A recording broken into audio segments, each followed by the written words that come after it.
Oke, assalamualaikum warahmatullahi wabarakatuh. Selamat siang, berjumpa kembali dengan saya WDRM dalam podcast Lentera Ilmu. Hari ini kita akan bahas kelanjutan dari Persatuan Guru Republik Indonesia atau PGRI. Kemarin itu kita sudah bahas mengenai organisasi guru dan serikat pekerja, yakni Trade Union dan Education International. Seperti yang sudah kita ketahui bahwasanya bentuk kerjasama PGRI dengan Education International telah berlangsung sejak lama, dan apa yang menjadi program dari Education International itu juga sebagai bentuk perwujudan dari bentuk usaha dan kerja keras dari PGRI. Dan kali ini kita akan membahas bagaimana strategi perjuangan PGRI terhadap mitra kerja. Seperti yang saya sampaikan tadi, bahwasanya PGRI sebagai organisasi, salah satu strateginya untuk mewujudkan visi dan misi adalah membangun kemitraan dengan organisasi-organisasi terkait. Hal ini penting agar organisasi ini tetap terjaga. Mitra kerja adalah pihak lingkungan organisasi yang selevel tingkatannya. Walau tingkat pengurus besar PGRI bermitra dengan pemerintah, organisasi yang bertaraf nasional, sedangkan di daerah sesuai dengan tingkatan kepengurusannya, pengurus PGRI provinsi bermitra dengan pemerintahan provinsi, dan begitu juga sebaliknya, dan setara pada tingkatan di bawahnya. Untuk berkomunikasi, maka PGRI biasanya membutuhkan strategi dan usaha untuk mencapai tujuan organisasi tersebut.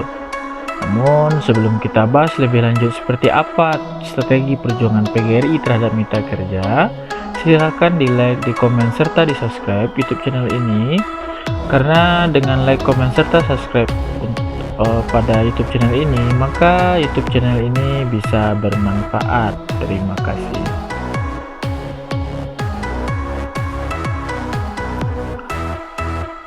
Untuk berkomunikasi antar organisasi, pada umumnya PGRI membutuhkan strategi untuk dapat menaikkan pihak mitra kerja sehingga tujuan organisasi PGRI dapat tercapai. PGRI bermitra dengan pemerintah dan organisasi lainnya akan berhasil mewujudkan kerjasama dan saling menghargai serta menghormati masing-masing kepentingan organisasi yang membutuhkan situasi dan kondisi yang mendukung satu sama lain, serta mengacu kepada komitmen bangsa, negara, kesatuan Republik Indonesia yang berdasarkan Pancasila dan Undang-Undang 1945. Guru yang terlibat langsung dalam dunia pendidikan ikut serta menguatkan program-program yang sudah disusun atau distrategikan oleh PGRI pada program-program pemerintah, baik itu pemerintah pusat ataupun pemerintah daerah. Pihak mitra PGRI beranggapan bahwa guru adalah pekerja atau bawahan yang harus mengetahui bahwasanya untuk melaksanakan kepentingan dari sebuah organisasi, penting bahwasanya guru adalah bagian dari hal itu, karena guru-guru adalah warga negara yang ikut bertugas dalam mencerdaskan dan menginspirasi anak bangsa.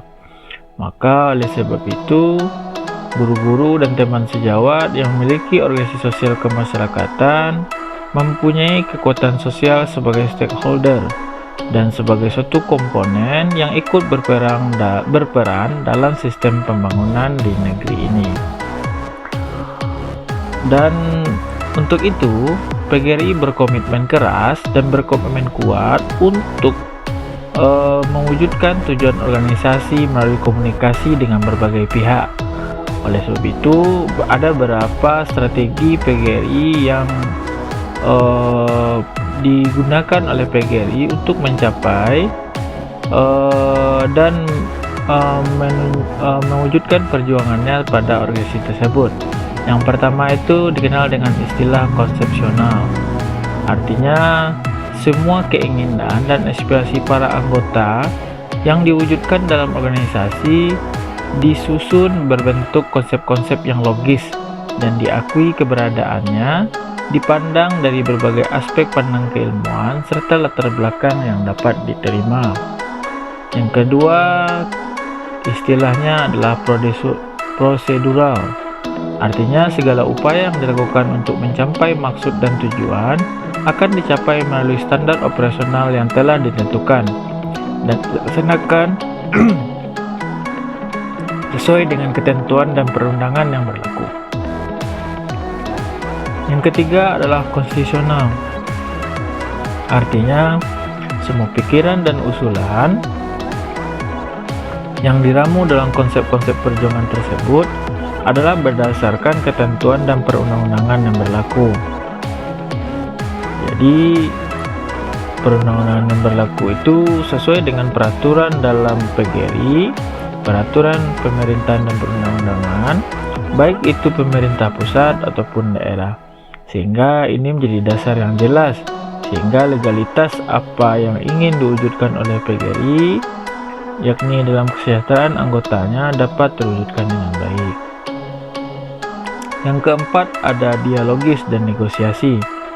Dari dua kata ini berarti sudah jelas bahwasanya komunikasi merupakan bentuk hal penting yang harus dilakukan oleh dua belah pihak secara terbuka, sehingga diperoleh pemahaman informasi yang jelas.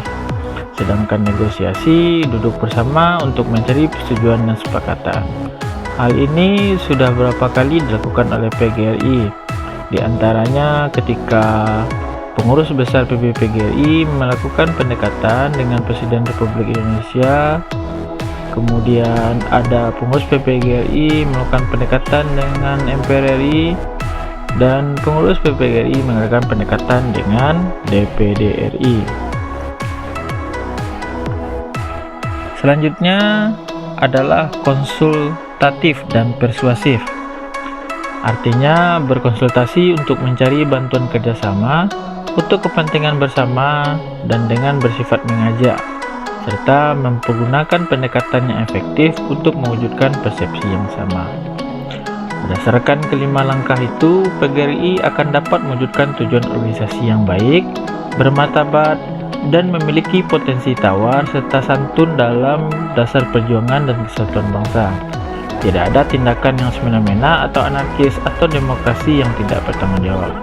Dengan demikian, maka jelaslah PGRI yang kuat dan bermartabat dapat memperjuangkan tujuan organisasi dengan sasaran yang tepat, sehingga terjadi hubungan organisasi yang baik, yang harmoni dengan pihak luar organisasi atau pemerintah tanpa menimbulkan keributan yang tak menentu.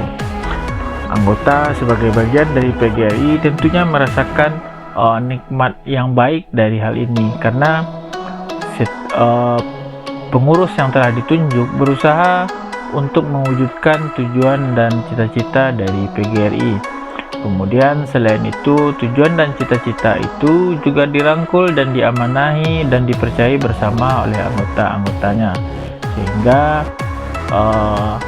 sikap peduli dan sejahtera bagi PGRI dan kepedulian anggotanya akan dapat teraspirasikan dengan baik, sehingga mitra sebagai bagian dari pengembangan dari organisasi PGRI ini dapat meningkatkan status dan harkat martabat guru dalam menentukan kebijakan pendidikan dalam pemerintahan. Selanjutnya, PGRI sebagai organisasi perjuangan, baik perjuangan pendidikan dan pendidik, selalu menjalin serta mengembangkan kemitraan, baik dari dalam negeri ataupun luar negeri, atau kita kenal dengan istilah internasional. Dan berdasarkan itu ada bentuk hubungan kerjasama PGRI dengan mitra. Seperti disampaikan tadi, berarti bentuk-bentuk yang harus dijalin itu adalah bentuk kerjasama vertikal, yakni kerjasama PGRI dengan pengurus provinsi, pengurus kota, cabang, dan pengurus ranting. Sedangkan kerjasama horizontal yakni dengan PGRI dan organisasi setingkat pengurus besar PGRI dengan pemerintah dalam tingkat yang sama, PGRI dengan PGRI lain di daerah, kemudian dengan dilandasi dengan azas saling memanfaatkan, saling menguntungkan, saling membantu, kekeluargaan harmonis dan keterbukaan. Dan seperti yang kita ketahui, kita sudah jelaskan bahwasanya ada beberapa bentuk hubungan kemitraan PGRI. Yang pertama ada dengan pihak legislatif, DPR RI dan MPR RI yang seperti saya sampaikan tadi, yakni peningkatan anggaran pendidikan, kesejahteraan guru, dan perbaikan sistem perundang-undangan. Kemudian dengan pihak eksekutif, Kemendikbud, dan departemen yang terkait lainnya, seperti mengembangkan kebersamaan dan pelaksanaan peringatan Hari Guru, pemberian penghargaan dan pelindungan, draft RUU Guru, dan lain sebagainya. Kemudian PGRI bekerjasama dengan organisasi lain yang memiliki keterkaitan seperti PWI, PKK, IPPK, PKBI, dan Lembaga Perlindungan Anak, Komnas HAM, Lembaga Menanggulangi Masalah Pokok, dan Koalisi untuk Indonesia Sehat. Jadi jelas di sini bahwasanya PGRI sudah berupaya keras untuk meningkatkan dan melakukan beberapa bentuk pendekatan dengan mitra kerja, baik dari yang setingkat, selevel, ataupun yang lebih tinggi dari organisasi yang ada. Seperti yang tadi saya sampaikan, bahwasanya pengurus PGRI telah melakukan pendekatan dengan Presiden Republik Indonesia terkait dengan pendidikan Indonesia, kemudian juga melakukan pendekatan dengan MPR RI dan DPD RI. Jadi dapat disimpulkan bahwasanya PGRI dalam bermitra dengan pemerintah dan organisasi lainnya akan berhasil terwujud kerjasamanya dan saling menghargai serta menghormati. Masing-masing kepentingan organisasi dapat diwujudkan dengan sebaik-baiknya, tentu membutuhkan situasi dan kondisi yang mendukung satu sama lain. Selain itu, dalam membangun kemitraan, PGRI harus menjunjung tinggi pada komitmen bangsa dalam kesatuan yang berdasarkan Pancasila dan undang-undang. Kemudian strategi perjuangan PGRI ini adalah berorientasi pada tata krama yang sering digunakan dalam berkomunikasi dengan organisasi lainnya, yakni yang saya sampaikan tadi ada 5. Yang pertama ada konsepsional, prosedural, konstitusional, dialogis dan negosiasi, serta konsultatif dan persuasif. Jadi itulah bentuk strategi dari PGRI. Intinya komunikasi itu merupakan suatu hal yang penting untuk selalu dihidupkan, karena dengan bentuk komunikasi apapun bentuk yang ingin diharapkan baik oleh satu orang ataupun orang lain merupakan suatu jalan yang tepat agar kepentingan yang ingin dilakukan itu dapat dijalani dengan baik, sehingga bentuk kerjasama yang sudah dilakukan atau yang akan dilakukan itu dapat berjalan sesuai dengan harapan atau setidaknya bisa diwujudkan dalam bentuk hal yang sebaik-baiknya, saling menguntungkan, saling mendukung, dan saling mendapatkan penghargaan dan menghormati pada satu sama lain. Jadi begitulah podcast sederhana kita pada hari ini. Saya WDRM, jangan lupa like, komen, serta di subscribe. Undur diri. Assalamualaikum warahmatullahi wabarakatuh.